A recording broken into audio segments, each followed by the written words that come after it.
jemaat yang dikasih Tuhan kita Yesus Kristus, kebenaran firman Tuhan pada saat ini akan menjadi tema bagi kita adalah rencana Tuhan di balik kepahitan. Rencana Tuhan di balik kepahitan. Karena kita akan melihat konteks firman Tuhan yang kita akan pelajari dari Ruth dan Naomi itu sendiri. Oleh karena itu, Bapak Ibu yang dikasih Tuhan kita Yesus Kristus, ketika kita berbicara tentang kepahitan, hidup dalam kehidupan yang pahitan, tentunya dapat kita menyadari bahwa banyak orang ketika mengalami suatu permasalahan kepahitan dalam hidupnya, pasti di dalam kehidupannya tidak ada yang namanya damai sejahtera. Di dalam kehidupannya pasti tidak ada suatu sukacita yang ia alami dalam hidupnya. Dan berbicara tentang kepahitan juga, pasti banyak orang ketika sudah mengalami berbagai tekanan dalam hidupnya, ketika ia tidak melihat apa yang harus ia lakukan pada saat terjadi hal seperti itu, pasti ia akan kecewa terhadap Tuhan. Ia akan bersungut-sungut dan juga ia akan berkata kepada Tuhan, mengapa Tuhan hal ini terjadi padaku? Dan apa yang harus saya lakukan? Dan pastinya ia akan bertanya kepada Tuhan, mengapa semuanya terjadi di dalam kehidupannya? Oleh karena itu kita akan melihat Naomi juga adalah seorang yang mengalami kepahitan di dalam hidupnya. Yaitu dapat kita melihat di sini bahwa pada awal para zaman hakim pemerintahan, tentunya ada sesuatu kelaparan di tanah Yehuda pada saat itu. Jadi kita lihat di sini bahwa diceritakan seorang keluarga, yaitu Elimelek dan juga istrinya Naomi. Mereka mau berpindah dari Yehuda, mereka mau meninggalkan Yehuda sementara untuk tinggal di daerah Moab. Karena mereka melihat bahwa pada saat itu terjadilah kelaparan di sana. Dan akhirnya mereka mau menghindar dari zaman atau masa kelaparan itu, sehingga mereka pindah dan sementara ke daerah Moab. Dan tentunya Bapak Ibu yang dikasih Tuhan, apabila kita melihat daerah Moab itu sendiri, tentunya daerah Moab itu disebut atau biasa disebut itu Bani Amon. Bani Amon itu adalah daerah yang tentunya bangsa Yehuda itu saat itu mereka ketika mereka berbicara mengenai Bani Amon itu sendiri, mereka selalu menganggap bahwa tentunya Bani Amon itu mereka menganggap mereka adalah orang-orang yang kejam, orang-orang kafir dan orang-orang yang penyembah berhala pada saat itu.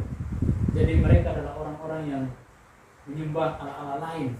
Jadi akhirnya tetapi oleh karena kelaparan yang besar itu, Elimelek dan juga Naomi mereka dan kedua anaknya, Mahlon dan Kilion, harus pindah ke daerah Moab.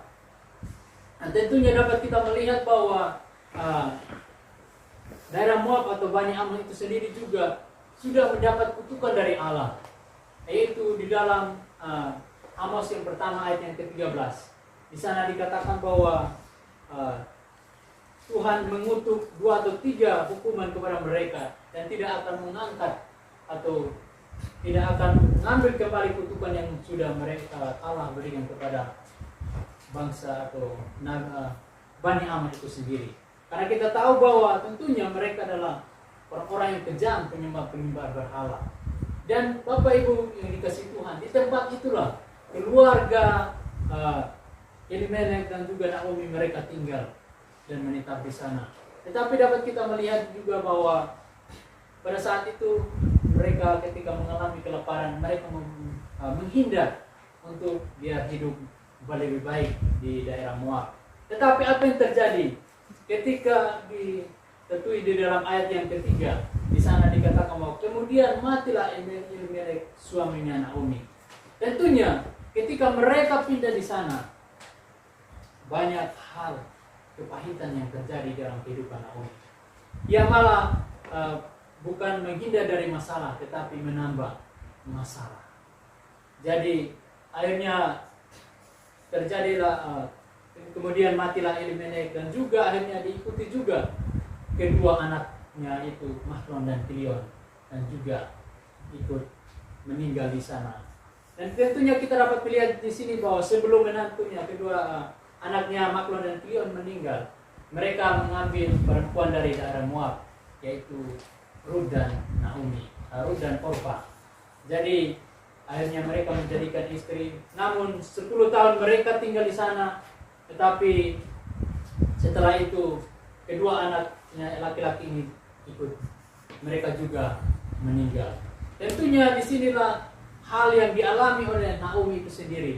Ia kehilangan suaminya, ia kehilangan kedua anak-anak laki-lakinya sebagai tulang punggung keluarga, dan juga tentunya dapat kita melihat bahwa akhirnya Naomi dan juga kedua menantunya harus mereka berusaha keras untuk memenuhi kebutuhan hidup mereka. Mereka harus berusaha keras karena mereka ditinggalkan, jadi mereka menjadi akhirnya mereka hidup menjadi janda. Kedua anak menantunya juga menjadi janda, yaitu Orpa dan Rut. Dan akhirnya ia bersama kedua menantunya menjadi janda. Akibatnya tidak ada yang menjamin keberlangsungan hidup mereka. Dan hal ini membuat Naomi mengalami penderitaan dan kepahitan yang sangat luar biasa. Dan hal itu kita dapat melihat bahwa ia juga sangat terpukul oleh karena orang-orang terkasihnya.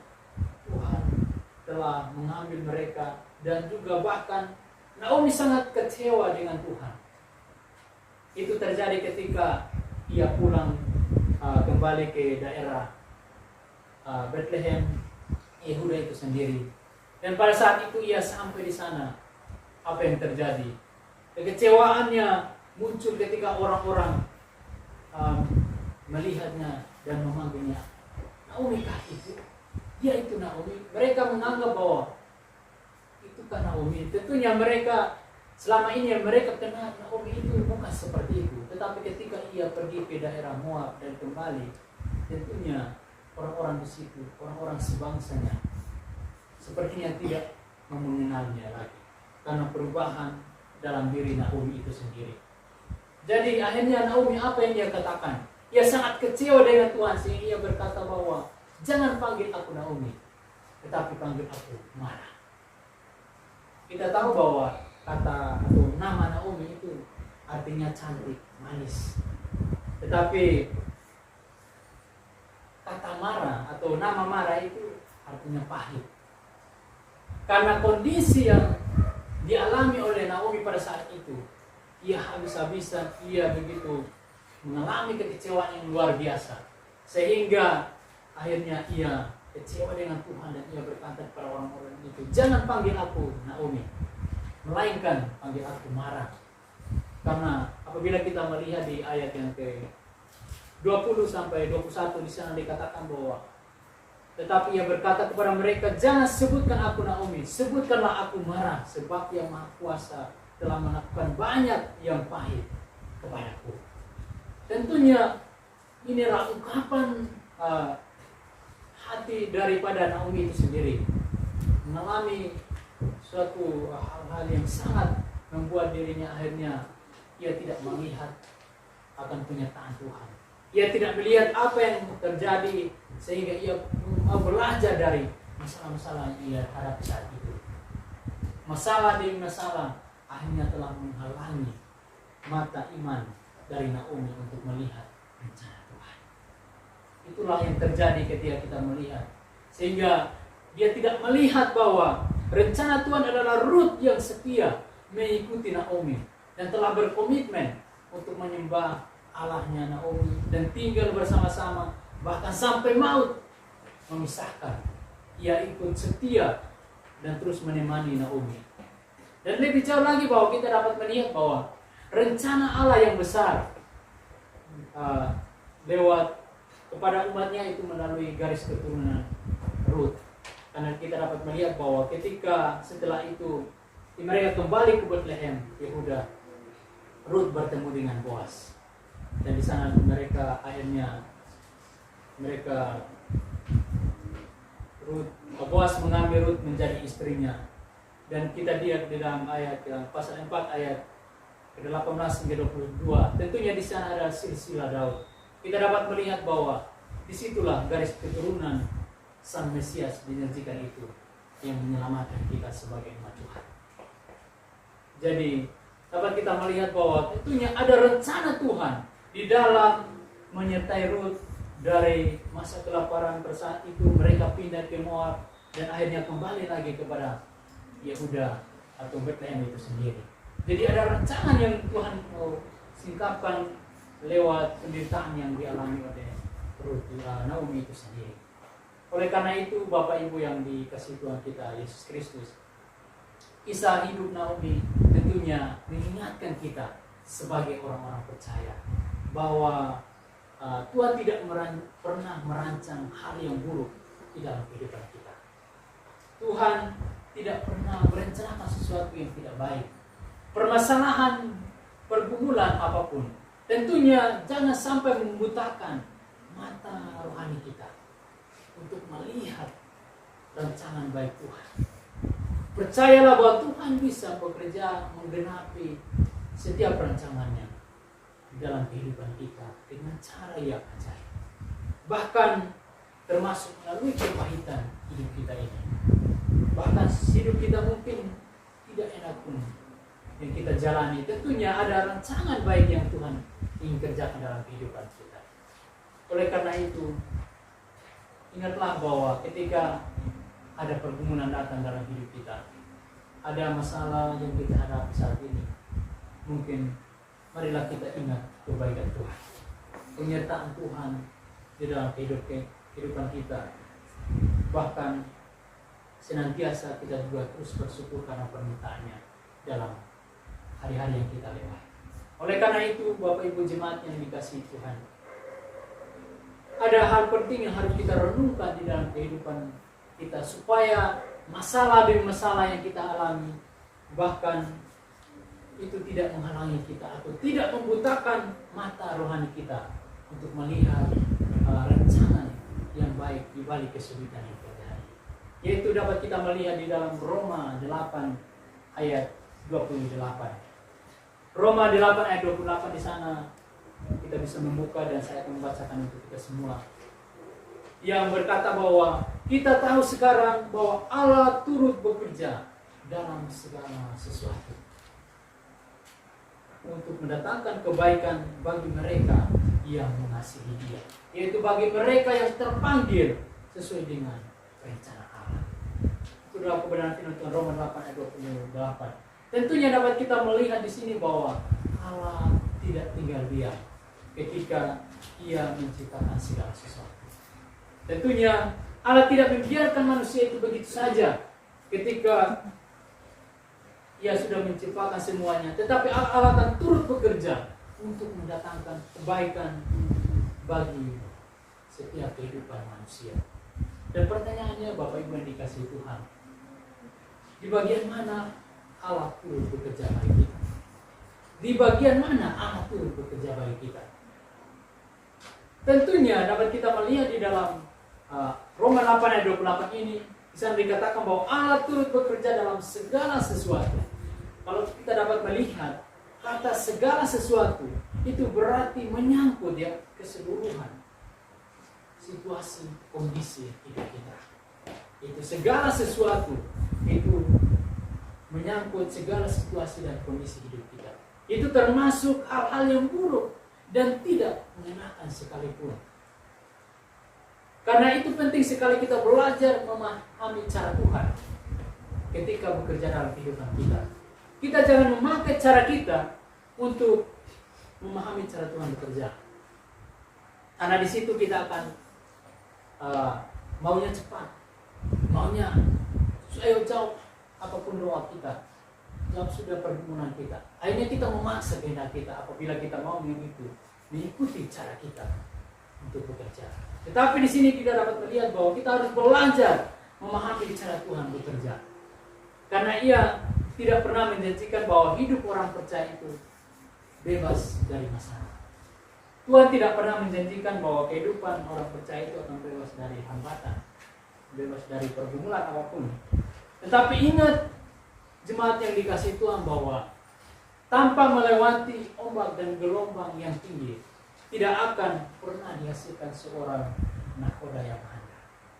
Tentunya itu adalah proses, ada usaha dan kerja keras yang dialami, yang dijalani oleh seorang nahkoda itu. Dan apabila dapat kita melihat di sini, justru di balik masalah pergumulan yang kita alami, tentunya ada maksud baik Tuhan yang indah. Dan di situ juga kita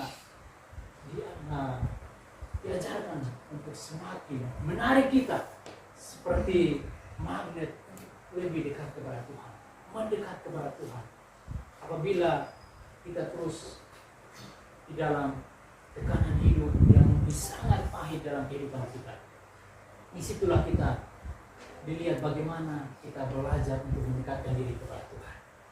Jika masalah, ujian, penderitaan itu seizin Tuhan, hal itu pasti mendatangkan kebaikan bagi kita.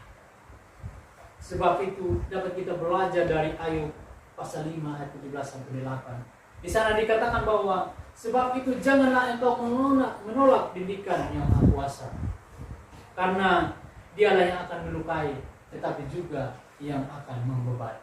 Dia yang akan memukuli, tetapi yang tangannya menyembuhkan pula. Jadi sebaliknya, jika sesuatu yang kita hadapi mungkin berjalan dengan baik, aman-aman saja, tentunya itu akan membuat kita terlena dan tidak ada reaksi dari iman kita untuk semakin memegang tangan Tuhan. Tidak ada sesuatu yang kita mau usahakan untuk semakin mendekatkan diri kepada Tuhan. Apabila semuanya jalannya mulus, semuanya jalannya baik, tentunya kita harus merenungkan bagaimana ketika kita mengalami masalah di masalah yang kita hadapi, kita di situ kita belajar untuk mendekatkan diri kepada Tuhan. Karena itu kita dapat melihat bahwa Allah tidak pernah bekerja dengan jalan pintas. Allah tidak pernah bekerja dengan jalan pintas. Bagi Allah proses itu terlebih penting. Proses adalah hal yang terpenting dalam kita dapat melihat di dalam pandangan Allah. Karena kita dapat mengetahui bahwa apabila saat ini kita di dalam jawaban doa kita, sering sekali kita mau cepat, bahkan kita mau dijawab oleh Tuhan segala pergumulan kita. Tetapi Tuhan mau melihat usaha proses yang kita alami. Yang apa yang harus kita kerjakan? Tentunya Tuhan mau agar kita menjalani prosesnya. Karena Tuhan tahu kita mampu kalau kita percaya. Kita mampu kalau kita terus berusaha mendekatkan diri kepada Tuhan. Ada banyak contoh di dalam Alkitab orang-orang yang mungkin dalam hidupnya mereka yang begitu berusaha ketika mungkin berbagai hal yang mereka alami dalam hidupnya, jatuh bangun, tetapi mereka terus bersandar pada Tuhan. Mungkin salah satunya adalah Musa. Tentunya Musa adalah ingin cepat menjadi seorang pemimpin pada saat itu. Tetapi apa yang terjadi, malah Tuhan membawa dia ke padang gurun selama 40 tahun. Tentunya itu bukan proses yang tentunya itu proses yang lama, bukan proses yang cepat. Kita dapat melihat bahwa 40 tahun Tuhan memimpin ia untuk memimpin di padang gurun. Dari sinilah kita dapat melihat bagaimana Tuhan mempersiapkan Musa selama 40 tahun. Di situ juga kita bisa belajar melihat bahwa ketika kita ini melewati segala tekanan hidup, pastinya ada usaha kerja keras dan bagaimana kita terus mengandalkan Tuhan dalam kehidupan kita. Dan Allah juga mau memakai setiap potensi yang kita miliki.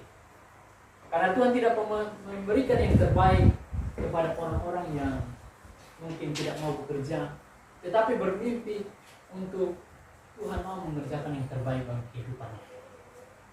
Tentunya Tuhan mau melihat potensi apa yang kita miliki untuk kita terus kembangkan dalam kehidupan kita. Jangan kita yakin bahwa tentunya firman Tuhan berkata bahwa Tuhan akan bekerja bahwa Allah akan turut bekerja dalam segala sesuatu untuk mendatangkan kebaikan bagi mereka yang mengasihi Dia dan mereka yang terpanggil sesuai dengan rencana Allah. Dan kita meyakini bahwa firman ini, walaupun saya tidak bekerja, saya malas-malasan bersantai di rumah, tahu kan Tuhan akan bekerja mendatangkan kebaikan. Ya, tentunya apabila kita memahami seperti itu, kita dapat kita salah memahami firman Tuhan yang kita ketahui. Tentunya Tuhan mengatakan kepada kita bahwa jangan hanya kita merencanakan, kita tidak bekerja, kita tidak berusaha untuk terus melakukan, dan akhirnya kita hanya tidur saja, malas bersantai-santai di rumah. Tentunya Tuhan mau ada usaha yang harus kita kerjakan, ada sesuatu yang kita mau lakukan dalam setiap kehidupan kita. Oleh karena itu, Bapak Ibu Jemaat yang dikasihi Tuhan, pertanyaan terakhir bagi kita adalah, kepada siapa Allah turut bekerja untuk mendatangkan kebaikan? Tentunya ketika kita melihat sambungan dari firman Tuhan ini yang mengatakan bahwa kepada siapa Allah turut bekerja mendatangkan kebaikan itu, yaitu kepada orang-orang yang mengasihi Tuhan. Orang-orang yang mengasihi Tuhan, yaitu di saat itu akan terlihat ketika di saat persoalan hidup datang dalam hidup kita, entah itu menyangkut keluarga kita, bisnis, bahkan pelayanan kita. Disitulah kita dilihat hal pertama apa yang menjadi respon kita. Hal pertama apa yang menjadi tindakan kita kepada Tuhan. Apakah kita tetap mengasihi Tuhan? Ataukah seringkali kita marah, kita diam, bahkan putus asa dan kecewa dengan Tuhan ketika ada sesuatu yang kita alami, mungkin sangat membuat kita akhirnya sampai putus asa dalam kehidupan ini, bahkan pergumulan ataupun keadaan ekonomi kita. Tentunya disitulah ada respon apa yang harus kita berikan kepada Tuhan. Apakah kita akan tetap mengasihi Tuhan, ataukah kita akan seperti Naomi yang berkata kepada orang-orang sebangsanya bahwa jangan panggil aku Naomi, karena Tuhan sudah membuat sesuatu yang pahit terhadap aku. Panggil aku Mara. Tentunya itulah keungkapan kekecewaannya terhadap Tuhan. Itulah apakah kita akan seperti Naomi. Tetapi marilah kita tetap melihat bahwa ketika kita tetap mengandalkan Tuhan, tetap mengasihi Tuhan, walaupun berbagai hal yang kita alami hari ini, disitulah kita akan dilihat bagaimana kita tetap setia dan percaya bahwa Tuhan tidak pernah meninggalkan kita di saat semuanya diizinkan terjadi dalam hidup kita. Itulah yang perlu kita pahami. Dan bagian yang kedua adalah kepada siapa Allah turut bekerja untuk mendatangkan kebaikan itu, yaitu kepada orang-orang yang terpanggil sesuai dengan rencana. Orang-orang yang terpanggil sesuai dengan rencana Allah, yaitu orang yang hidup dalam rencana Tuhan adalah orang yang tidak pernah goyah imannya. Orang-orang yang sekalipun semuanya hancur, sekalipun jatuh bangun dalam segala bisnis, pelayanan, bahkan kita melihat bahwa tidak ada perubahan dalam pelayanan yang kita kerjakan, bahkan kita melihat bahwa apa yang harus kita lakukan lagi untuk bisa melewati semuanya, untuk bisa keluar dari masalah hidup ini. Tentunya di situ kita dilihat bagaimana iman kita tetap percaya pada Tuhan, tidak goyah oleh karena badai yang datang silih berganti. Kalaupun badai yang besar kita lewati, kenapa badai yang kecil kita harus terjatuh? Tentunya. Tetapi kalau berbicara tentang badai, angin yang begitu keras, apabila kita ibaratkan seperti monyet, tentunya angin yang keras tidak menjatuhkannya, tetapi angin sepoi-sepoi yang bisa menjatuhkan monyet. Jadi jangan kita seperti itu. Marilah kita tetap berpegang teguh pada janji Tuhan, supaya kita tetap mengandalkan Tuhan, bahwa kita tetap percaya walaupun badai terus mengguncang hidup kita sampai saat ini. Karena kita tahu bahwa Artinya kita yakin bahwa Dia akan tetap mendatangkan kebaikan bagi setiap kita yang terus berharap dan terus bersandar kepada Tuhan Yesus Kristus. Karena itulah janji Tuhan bahwa yakinlah bahwa Allah akan turut bekerja mendatangkan kebaikan bagi setiap orang yang percaya kepada-Nya. Kiranya dari kisah Naomi ini kita belajar untuk bagaimana melihat rencana Tuhan di balik kepahitan hidup yang kita alami. Bahwa ada sesuatu yang Tuhan ingin singkapkan lewat kehidupan kepahitan hidup yang kita alami. Jadi jangan kita mengambil kesimpulan bahwa Tuhan tidak mengasihi kita lagi, Tuhan tidak memperhatikan kita lagi, ataupun Tuhan meninggalkan kita. Jangan sekali-kali kita berkata demikian, karena kita ketahui bahwa Allah turut bekerja dalam segala sesuatu untuk mendatangkan kebaikan bagi kita. Tuhan Yesus memberkati kita semua. Amin.